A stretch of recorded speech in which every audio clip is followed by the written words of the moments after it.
পেঁয়াজের চারার ভয়াবহ অবস্থা, দাম নাই।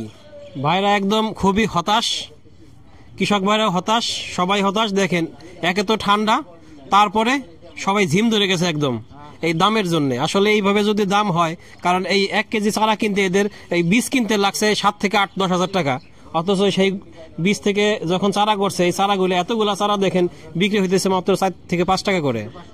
তাই এই যদি হয় পরিস্থিতি, তাহলে কৃষক ভাইদের পরিস্থিতিটা কোথায় জায়গায় দাঁড়াবে? প্রিয় দর্শক, আমরা আসছিলাম ফরিদপুর জেলার সালতা উপজেলার বালিয়াগুট্টি বাজারে। এই বাজারটা প্রতি শুক্রবার এবং সোমবার সকাল 6টা থেকে মিলে থাকে, এবং এই চারার যে বাজারটা এটা মূলত সারাদিনই থাকে প্রায়, তাই কি না ভাই? সারাদিনই থাকে, সন্ধ্যা বন্ধ থাকে। আপনারা যারা দূর দূরান্ত থেকে চারা কিনতে চান তারা এই বাজারে আসতে পারেন। আর যদি কেউ ওই কুরিয়ার মাধ্যমে নিতে চান তাহলে আমাদের ডিসক্রিপশনে নাম্বার দেওয়া আছে, তাদের সাথে যোগাযোগ করতে পারেন, তারা আপনাদেরকে সরবরাহ করবে ইনশাআল্লাহ। প্রথমে ভাইয়ের সাথে কথা বলি। ভাই, আজকে কিরকম দরে বিক্রি করতেছেন? ভাই 4 টাকা 5 টাকা চলতেছে বাজার। 4 থেকে 5 টাকা? 5 টাকা, বেশি যায় নাই। বেশি যায় নাই না? 4 থেকে 5 টাকা ভাইরা। এর এক মোটা চারা মনে করেন 800 গ্রাম আছে। হ্যাঁ, আমিও দেখতেছি সাইজটা বড়। আসলে দেখেন একটা বিষয়, এত বড় মোটা, এইটা এই দুইটাই হবে কম করে হলো আপনার 1 কেজি 200 গ্রাম থেকে 250 গ্রাম হবে, অথচ সেটা মাত্র 8 টাকা থেকে 10 টাকা দাম। 8 থেকে 10 টাকা দাম। আর চারার মানটা দেখেন কত ভালো, সাইজটা কত সুন্দর দেখেন। এই যদি হয় অবস্থা, তাহলে ভাইদের অবস্থা আরো ভয়াবহ। আমরা শুধু দেখিয়েই খান্ত, কিন্তু এরা তো বাঁচতেছে না। এদিকে দেখে আরেকজন বসে আছে মন খারাপ করে একদম, এখন একটু হাসি ফুটছে, আসলে কষ্টের হাসি। এত সুন্দর চারা নিয়ে আসছে, দাম হয়েছে কত? কইছে 2 টাকা আমাদের দাম। চিন্তা করেন অবস্থা, এত সুন্দর চারা একটু দেখেন। এটা একটু আটিটা যদিও ছোট, তবে চারাটা ভালো। মাত্র 2 টাকা দাম হয়েছে এই আটির দাম।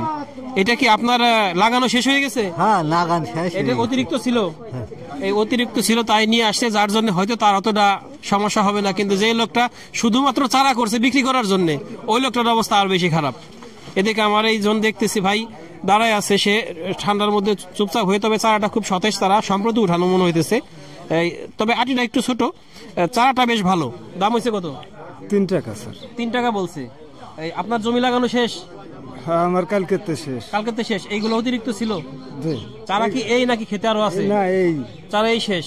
ভাইয়ের ওই অতিরিক্ত চারাটা নিয়ে আসছে। আসলে মূলত কিছু লোক আছে যারা শুধু চারাই করে, চারা করে বিক্রি করে, আর কিছু লোক আছে যারা খেতে লাগানোর পর যে অতিরিক্ত থাকে সে অতিরিক্ত নিয়ে আসে। হ্যাঁ, যারা অতিরিক্ত নিয়ে আসে তাদের হয়তো অতটা গায়ে লাগে না, কারণ তাদের জমিতে লাগায়, অতিরিক্তটা নিয়ে আসে সামান্য কিছু।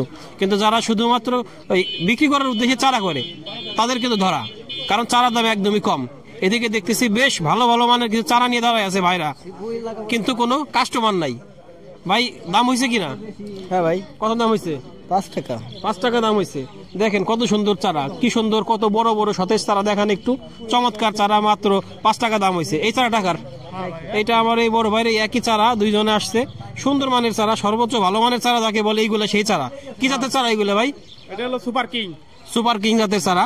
এই সুপার কিংটা প্রিয় দর্শক, এটা কিন্তু মূলত লাল তীরের একটা স্থানীয় ভ্যারিয়েন্ট। হ্যাঁ, লাল তীর থেকে যে বীজটা হয় সেই বীজটাকে আমাদের স্থানীয় ব্যবসায়ীরা আবার নিজেদের কোটায় বিক্রি করে, তারা নাম দিয়েছে সুপার কিং। কিন্তু এটা মূলত লাল তীরের, লাল তীর মূল মাদার যেটা সেটা লাল তীরের, এটা লাল তীর কিং। হ্যাঁ, মূল মাদার যেটা লাল তীর কিং। এদিকে আরো কিছু চারা আছে, আসেন একটু যাই আমরা। কি ভাই জন্য কিছু বলতেছিল, দেখি ভাইয়ের সাথে কথা বলি। ভাই কি জন্য বলতেছিলেন? এটা লাল তীর কিং। লাল তীর কিং, হ্যাঁ, এগুলো লাল তীর কিং জাতেরই চারা, হয়তো স্থানীয়ভাবে নাম দিছে সুপার কিং। এদিকে আরেকটা চারা নিয়ে আসছে ভাইরা মাত্রই, তবে ময়না হয় না, দাম হয়েছে। দাম হয়েছে নাকি? এই মাত্র আসলো ভাইরা। কি জাতের চারা এটা? এটা ভাই দেশাল কিং, দেশি চারা। যাক, এটা সুন্দর একটা দেশি চারা।